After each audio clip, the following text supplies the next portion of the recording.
Shalom saudara sekalian, senang sekali saya Pendeta Rubin Adi Abraham bisa melayani Anda dalam ibadah ini. Hari ini saya akan membahas tentang karya Roh Kudus dalam gereja dan hidup kita. Saya juga akan membahas tentang gerakan Pentakosta dan karismatik yang Tuhan pakai pada akhir zaman untuk memiliki roh yang menyala-nyala untuk Tuhan. Mari kita akan baca Kisah Para Rasul pasal pertama ayat yang ke-8 yang berbunyi demikian. Tetapi kamu akan menerima kuasa kalau Roh Kudus turun ke atas kamu. Dan kamu akan menjadi saksiku di Yerusalem dan di seluruh Yudea dan Samaria dan sampai ke ujung bumi. Haleluya. Saudara sekalian, sejak awal berdirinya gereja Tuhan, Roh Kudus memiliki peranan yang sangat sentral dalam pertumbuhannya. Pada hari Pentakosta, yaitu 50 hari setelah Paskah kebangkitan Kristus, Roh Kudus dicurahkan kepada orang percaya. Petrus berkhotbah dan 3.000 orang bertobat serta dibaptis. Maka gereja mula-mula lahir dan kemudian terus berkembang sampai hari ini. Dan saya percaya kalau jemaat mula-mula sangat bergantung kepada karya dan kuasa Roh Kudus, hingga kini pun kita membutuhkan lawatan Roh Kudus, baik di dalam perkembangan gerejanya dan juga dalam kehidupan kita secara pribadi. Nah, pada bagian pertama ini saya akan membahas tentang pengaruh Roh Kudus dalam perkembangan gereja. Yang pertama, di abad pertama hingga abad yang kelima, ini zaman gereja perdana, hari Pentakosta terjadi dan Kisah Rasul 2 ayat 1-4 menunjukkan peristiwa itu. Dikatakan demikian, ketika tiba hari Pentakosta semua orang percaya berkumpul di satu tempat. Tiba-tiba turunlah dari langit suatu bunyi seperti tiupan angin keras yang memenuhi seluruh rumah di mana mereka duduk. Dan tampaklah kepada mereka lidah-lidah seperti nyala api yang bertebaran dan hinggap pada mereka masing-masing. Maka penuhlah mereka dengan Roh Kudus, lalu mereka mulai berkata-kata dalam bahasa-bahasa lain seperti yang diberikan oleh Roh itu kepada mereka untuk mengatakannya. Saudara sekalian, dari sejak awal pertumbuhan dari gereja di atas muka bumi ini, Roh Kudus memberikan karunia-karunia rohaninya untuk mengembangkan gereja. Termasuk bahasa roh, nubuatan, kesembuhan ilahi, dan sebagainya. Bahkan fenomena ini umum terjadi dalam gereja mula-mula. Misalnya kita bisa lihat dalam 1 Korintus pasal 12 hingga 1 Korintus 14. Tulisan Paulus tentang fenomena Roh Kudus dan karunia-Nya dalam jemaat.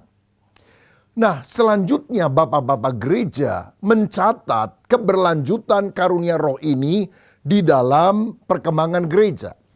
Yang saya maksudkan dengan bapak gereja bukan 12 rasul, tapi para teolog dan penulis Kristen yang dihormati pada abad-abad awal kekristenan. Mereka yang melanjutkan tradisi iman yang telah diwariskan oleh para rasul ini.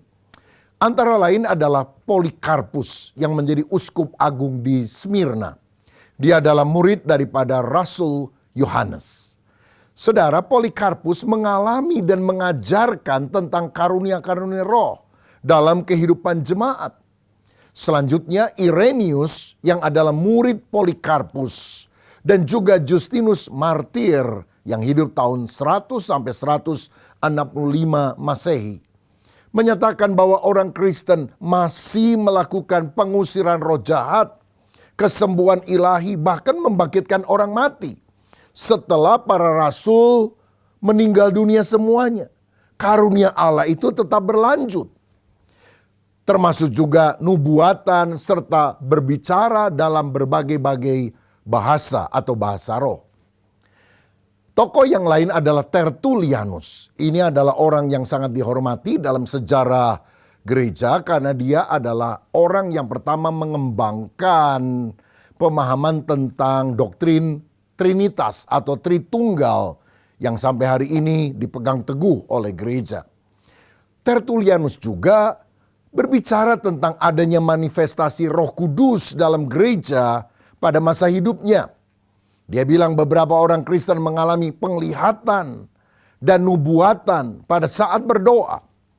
Mereka juga mengalami mujizat penyembuhan dan pengusiran setan sebagai bukti kuasa Allah tetap berkarya bahkan setelah para rasul meninggal dunia.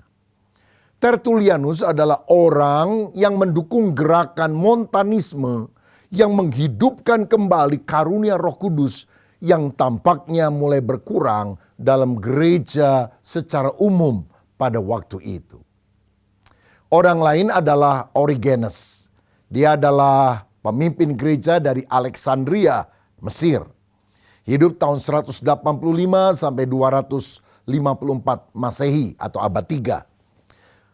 Dia berkata bahwa meskipun karunia mujizat mungkin berkurang dibandingkan zaman para rasul, namun karunia-karunia rohani seperti penyembuhan dan pengusiran roh jahat masih terjadi di antara orang-orang percaya yang hidup dalam kekudusan dan doa. Jadi ketika orang percaya hidup kudus, hidup dalam doa, manifestasi Roh Kudus itu masih terjadi. Ada seorang teolog yang ternama, namanya Agustinus dari Hippo, tahun 354 sampai 430 Masehi, berarti memasuki abad yang kelima.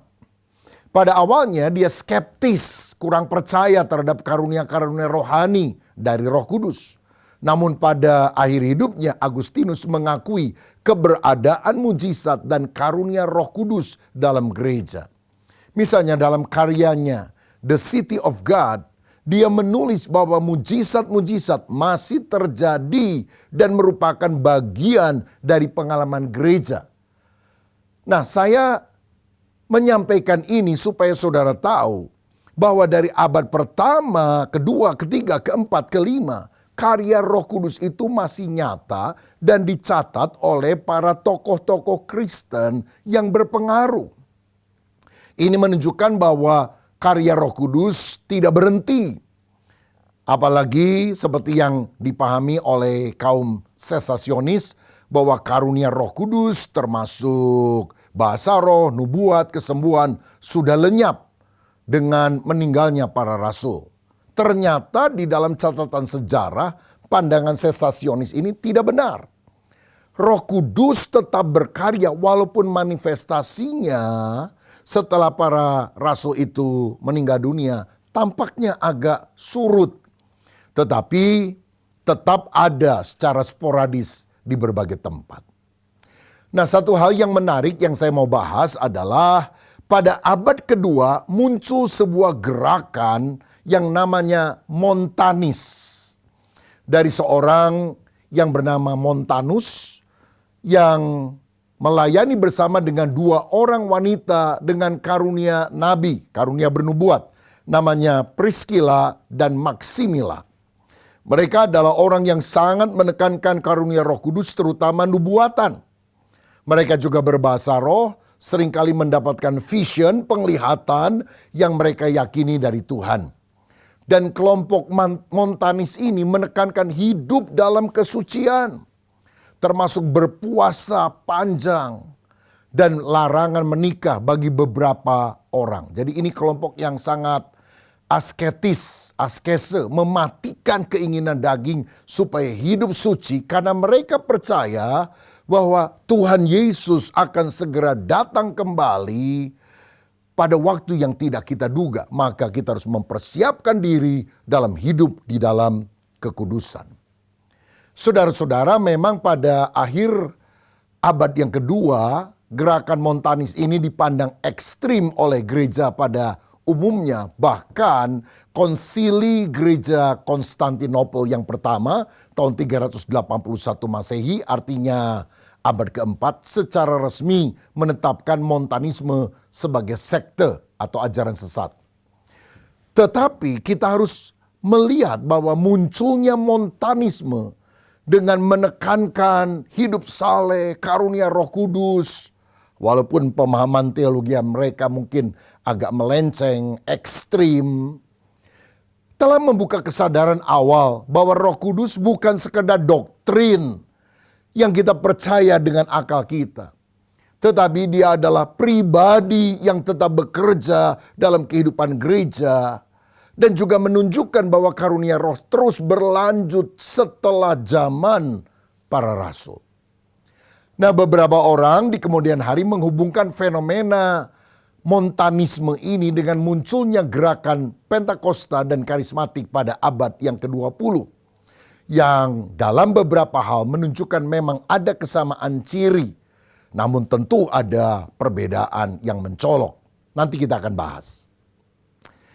Yang kedua, dalam perkembangan sejarah gereja, abad pertengahan hingga masa reformasi, abad ke-16. Muncul nama Fransiskus dari Assisi, abad 13. Dia seorang biarawan Katolik yang hidup saleh dan memilih hidup dalam kemiskinan. Ternyata dia mengalami berbagai pengalaman rohani yang luar biasa yang dia tulis di dalam bukunya. Dia dikenal sebagai orang yang pertama menerima stigmata, yaitu luka di tubuh yang menyerupai luka-luka Yesus di kayu salib. Ini kira-kira 2 tahun sebelum kematiannya. Tiba-tiba setelah dia berdoa sungguh-sungguh, dia mendapati ada luka-luka seperti yang dialami oleh Yesus. Pada tangannya, pada kakinya, pada lambungnya, pada kepalanya seperti bekas diberi mahkota duri. Dan seperti orang yang dicambuk pada tubuhnya. Dan ini sesuatu yang supranatural, yang mengherankan. Dan kejadian ini adalah hal yang pertama dicatat dalam sejarah Kristen, di mana seseorang mengalami fenomena tersebut. Dan banyak orang percaya meyakini itu menunjukkan persatuan yang sangat mendalam antara Fransiskus Assisi dengan penderitaan Kristus. Nah, Fransiskus Assisi juga seringkali dipakai oleh Tuhan untuk menyembuhkan orang sakit dengan doa dan sentuhannya. Dia tumpangkan tangan, orang sakit menjadi sembuh. Dia juga menerima penglihatan, vision tentang panggilannya untuk memperbarui gereja dan sering bernubuat tentang masa depan. Jadi lihat, sampai pada abad ke-13 dalam gereja Roma Katolik ada orang yang dipakai dengan karunia rohani yang sangat luar biasa. Bahkan sampai hari ini Ordo Fransiskan itu melayani dengan sungguh-sungguh, dan beberapa di antara mereka bahkan menjadi paus yang sangat dihormati.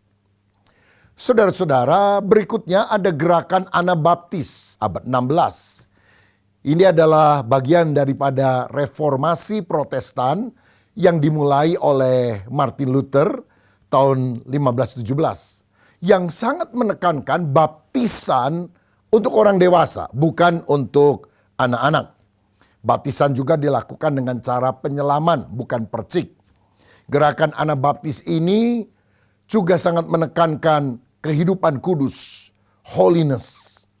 Mereka mengalami karunia Roh Kudus termasuk bernubuat, berbahasa roh, dan juga kesembuhan ilahi. Kelompok lain yang kita lihat dalam sejarah juga mengalami lawatan Roh Kudus adalah Quakers, yang didirikan oleh George Fox pada abad ke-17. Mereka mengajarkan hidup sederhana dan meyakini bahwa orang percaya dapat mengalami kehadiran Roh Kudus secara langsung dan percaya bahwa Tuhan masih berbicara melalui nubuat. Perjumpaan dengan Roh Kudus itu seringkali menyebabkan orang Quaker ini bergetar. Karena itulah mereka disebut sebagai Quakers. Artinya orang yang suka bergetar. Karena apa? Ada lawatan Roh Kudus yang mereka alami di dalam kehidupan. Ini sesuatu yang fenomenal sebetulnya. Nah, berikutnya yang ketiga kita melihat kebangunan rohani awal antara tahun 1700 sampai 1800 Masehi. Salah satu tokoh yang ternama adalah John Wesley. Dia adalah pendiri dari gereja Metodis. Dia adalah seorang penggerak daripada Holiness Movement, gerakan kekudusan. Kalau Martin Luther menekankan tentang iman orang diselamatkan bukan karena perbuatan baik, tapi karena iman. Kemudian datanglah John Wesley melengkapi bahwa orang yang beriman harus menunjukkan imannya dalam perbuatan baik, yaitu dalam kekudusan. Saudara-saudara, John Wesley ini mengalami kepenuhan Roh Kudus yang menghasilkan revival, kebangunan rohani besar, baik di Inggris maupun di Amerika Serikat. Dan bahkan the Great Awakening yang terjadi di Amerika Serikat, yang memunculkan banyak hamba-hamba Tuhan yang dipakai oleh Allah di sana, itu juga terpengaruh oleh gerakan rohani yang terjadi di Inggris yang diawali oleh John Wesley. Berikutnya ada revivalist seperti Charles Finney tahun 1800-an mengajarkan tentang baptisan dalam Roh Kudus yang membawa kuasa untuk pelayanan. Saudara, di dalam pelayanan Charles Finney ini banyak sekali mujizat dilakukan karena dia menekankan power of the Holy Ghost, kuasa oleh Roh Kudus yang menyebabkan tanda-tanda ajaib, mujizat heran yang luar biasa. Yang keempat adalah gerakan Pentakosta dan karismatik tahun 1900-an hingga kini. Jadi awal abad 20 sampai sekarang abad 21. Dalam pengalaman itu muncul nama Agnes Osman yang tahun 1901 tanggal 1 Januari didoakan oleh Charles Parham di sekolah Alkitab Bethel di Topeka, Kansas. Dan dia menjadi salah satu orang pertama yang mengalami bahasa roh dalam konteks kebangunan rohani modern yang menandai awal dari gerakan Pentakosta. Tapi perkembangan pesat dari gerakan Pentakosta ini terjadi setelah revival yang berlangsung di Azusa Street atau Jalan Azusa di Los Angeles tahun 1906 hingga tahun 1909 dan selanjutnya. Yang dipimpin oleh seorang hamba Tuhan berkulit hitam namanya William Seymour. Kebangunan rohani ini menyebarkan pengalaman baptisan Roh Kudus dengan tanda awal berkata-kata dalam bahasa roh. Yang akhirnya itu menjalar ke seluruh dunia. Dan banyak orang di berbagai belahan dunia menerima baptisan Roh Kudus dan juga berkata-kata di dalam bahasa roh. Bahkan saudara perlu ketahui bahwa organisasi gereja yang besar yang lahir dari gerakan ini antara lain Church of God, Gereja Tuhan, tahun 1906 yang bekerja sama dengan Gereja Bethel Indonesia. Kemudian Assemblies of God tahun 1914 di Indonesia menjadi Gereja Sidang Jemaat Allah. Dan juga Foursquare Church tahun 1923 yang bekerja sama di Indonesia dengan Gereja Pantai Costa di Indonesia. Saudara-saudara, berikutnya ada gerakan karismatik atau dikenal sebagai Neo-Pentakosta, Pentakosta baru. Ini tahun 1960-an sampai sekarang.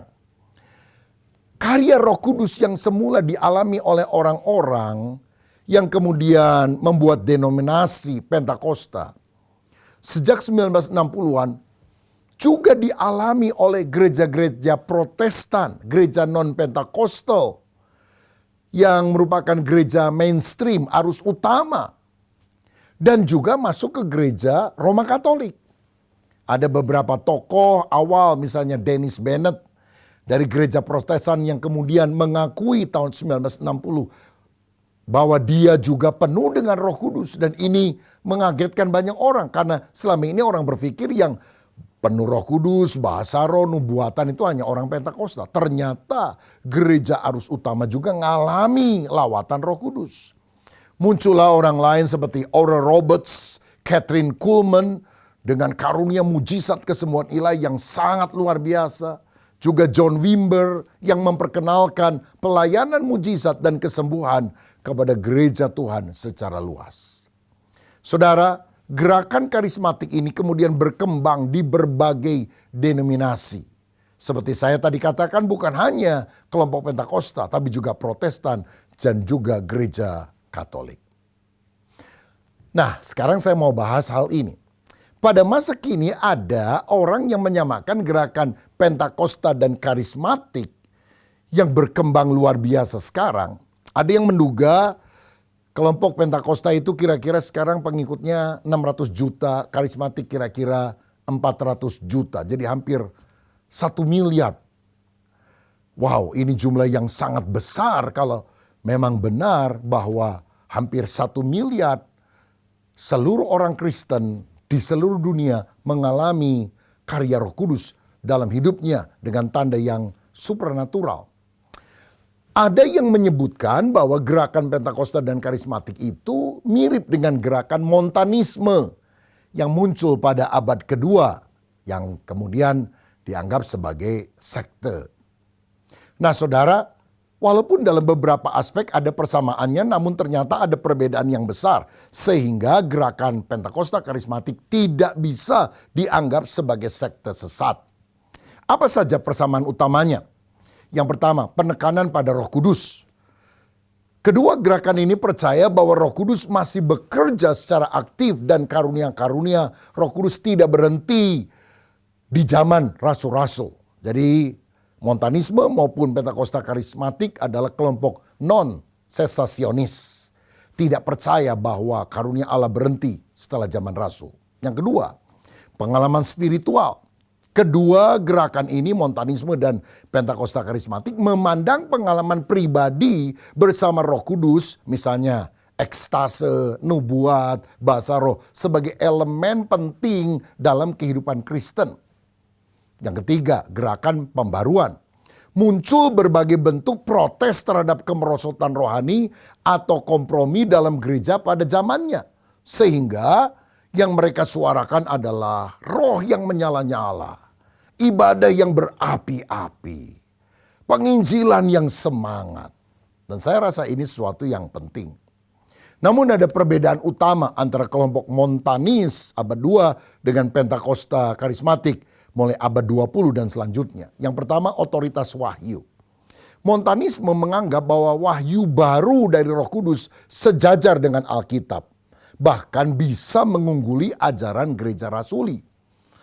Sebaliknya, kelompok Pentakosta dan karismatik menekankan bahwa segala nubuat dan pengalaman rohani harus diuji dan tunduk pada Alkitab. Tidak boleh bertentangan, tapi harus selaras.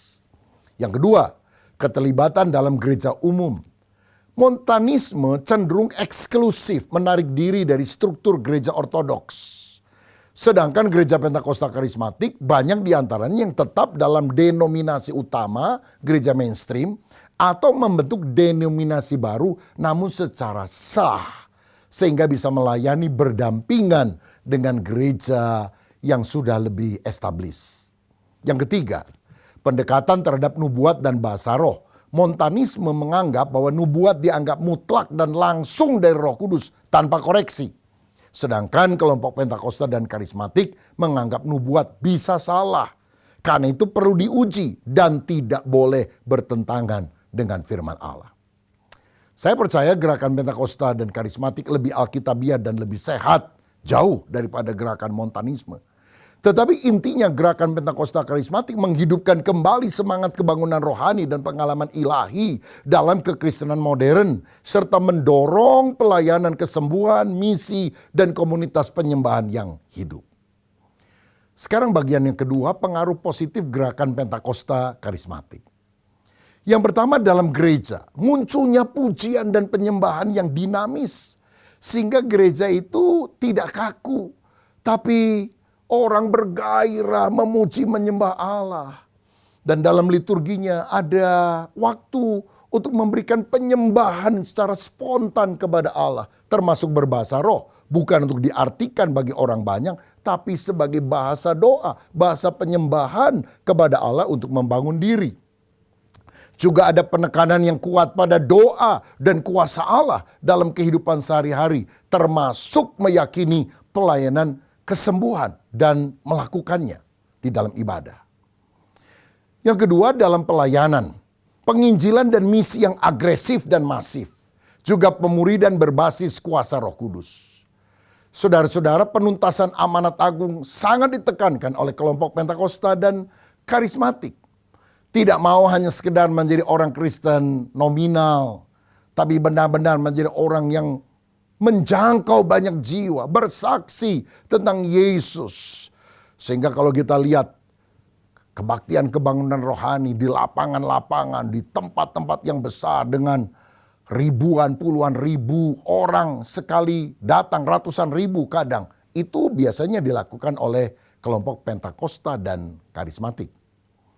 Yang ketiga, dalam masyarakat luas, transformasi sosial melalui nilai-nilai Kristen, gerakan pelayanan kasih seperti membantu orang miskin, membuat panti rehabilitasi narkoba, dukungan bagi keluarga yang bermasalah, adalah hal yang umum yang dilakukan oleh gereja Pentakosta karismatik.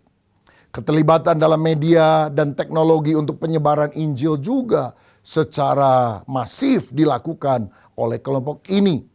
Karena meyakini Injil akan diberitakan menjadi kesaksian bagi semua bangsa, baru setelah itu tiba kesudahannya. Gerakan Pentakosta dan karismatik telah membawa kebangunan besar dalam gereja dan memiliki dampak positif di dunia. Hal ini menunjukkan bahwa Allah tetap bekerja secara supranatural untuk membangun gerejanya dan menjangkau dunia dengan kasih dan kuasanya. Haleluya. Yang terakhir, yang ketiga, pengaruh Roh Kudus bagi iman kita di masa kini. Apa karya Roh Kudus yang harus kita alami secara pribadi? Yang pertama, karya Roh Kudus seharusnya membangkitkan kerinduan kita akan Tuhan. Penjelasan yang saya jabarkan di atas telah menunjukkan bahwa Tuhan tetap bekerja pada masa kini melalui Roh Kudus-Nya, bahkan di sepanjang sejarah. Dan pada saat ini kita juga bisa mengalami kuasanya. Saya mengalami kelahiran baru, dijamah oleh Tuhan. Dari orang Kristen KTP, Kristen tanpa pertobatan, jadi sungguh-sungguh bertobat, cinta Tuhan. Itu karena karya Roh Kudus. Saya juga pernah minta didoakan supaya saya menerima baptisan Roh Kudus. Waktu itu saya masih SMP. Seorang hamba Tuhan dari luar negeri berdoa menumpangkan tangan. Dan tiba-tiba Tuhan memberikan bahasa roh untuk saya mengucapkannya. Dan gairah hati untuk melayani itu ada sampai hari ini. Sampai sekarang jadi hamba Tuhan itu karena karya Roh Kudus yang saya alami. Karya Roh Kudus yang melahirkan baru. Karya Roh Kudus yang membaptis saya dengan Roh Kudus dan memberikan kuasa untuk pelayanan. Yang kedua, meneguhkan iman bahwa karunia Roh Kudus masih berlaku. Manifestasi dari karunia Roh Kudus bukan hanya terjadi di zaman Alkitab, tetapi berlanjut dalam berbagai generasi. Yesus tetap sama dulu, hari ini, sampai selamanya. Karena itu kita juga percaya mujizat, percaya kesembuhan ilahi. Kita juga berdoa untuk orang-orang yang sakit. Kita percaya bahwa Allah bisa melakukan tanda-tanda ajaib dan mujizat besar, dan itu mengokohkan iman kita. Yang ketiga, Roh Kudus mendorong kita untuk hidup dalam kekudusan dan doa. Orang-orang seperti Fransiskus dari Assisi dan para Quaker mengajarkan pentingnya hidup dalam hubungan yang mendalam dengan Tuhan. Kita juga hari-hari ini harus hidup intim dengan Tuhan, akrab dengan Dia. Supaya kerinduan pada hal duniawi itu makin sirna diganti dengan kerinduan akan hal-hal ilahi.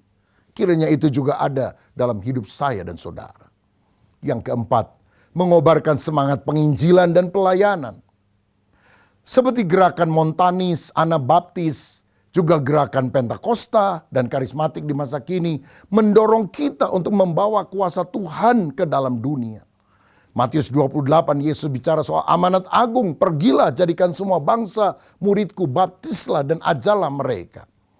Saudara, kita harus melakukan pekabaran Injil. Bersaksi kepada keluarga, bersaksi kepada teman-teman. Supaya mereka beriman kepada Yesus. Gerakan misi harus kita lakukan sampai ke ujung bumi. Termasuk penanaman gereja-gereja baru. Karena penanaman gereja adalah metode penginjilan yang paling efektif di bawah kolong langit ini. Kita harus terlibat dalam PI dan misi. Yang kelima, menyadarkan kita akan kedatangan Kristus. Seperti Montanis dan juga banyak kelompok lain yang sangat menekankan persiapan untuk menantikan kedatangan Kristus kembali. Kita juga pada masa kini diingatkan untuk selalu berjaga-jaga, berdoa, dan menyambut kedatangannya. Tanda-tanda zaman sudah sangat nyata.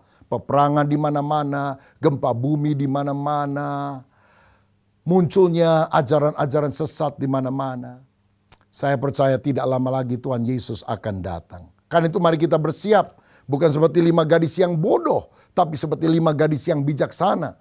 Yang selalu memiliki pelita yang menyala dan minyak yang siap. Sehingga hidup kita selalu dipenuhkan dengan Roh Kudus dan berkobar bagi Dia. Saudara, sejarah gereja menunjukkan bahwa Roh Kudus tetap bekerja, membangkitkan gereja dan juga individu-individu yang haus akan kehadirannya. Kita juga dipanggil untuk mengalami kuasanya dan menyebarkan kasih serta Injilnya kepada dunia ini. Apakah ada di antara saudara yang hari ini mau berkata, Roh Kudus, Engkau yang sudah bekerja di dalam gereja Tuhan, bekerjalah juga dalam hidupku. Gairahkan aku dengan cinta akan Engkau. Berikan aku juga pengurapan, karunia-karunia roh. Sehingga ketika aku melayani, banyak jiwa percaya kepada Yesus. Banyak jiwa bertobat. Dan mereka juga mengalami tanda-tanda ajaib dan mujizat heran. Siapa yang rindu hidupnya dipakai oleh Roh Kudus? Mari kita taruh tangan di dada, kita berdoa. Bapa, terima kasih untuk kebenaran firman-Mu. Kami tahu Roh Kudus tidak hanya bekerja zaman dulu, tapi bekerja sepanjang sejarah. Dan karena itu ya Roh Kudus, bekerjalah juga dalam hidup kami sekarang dan seterusnya. Jamah setiap anak-anak-Mu yang merindukan dilawat oleh Roh Kudus, yang menaruh tangan di dada.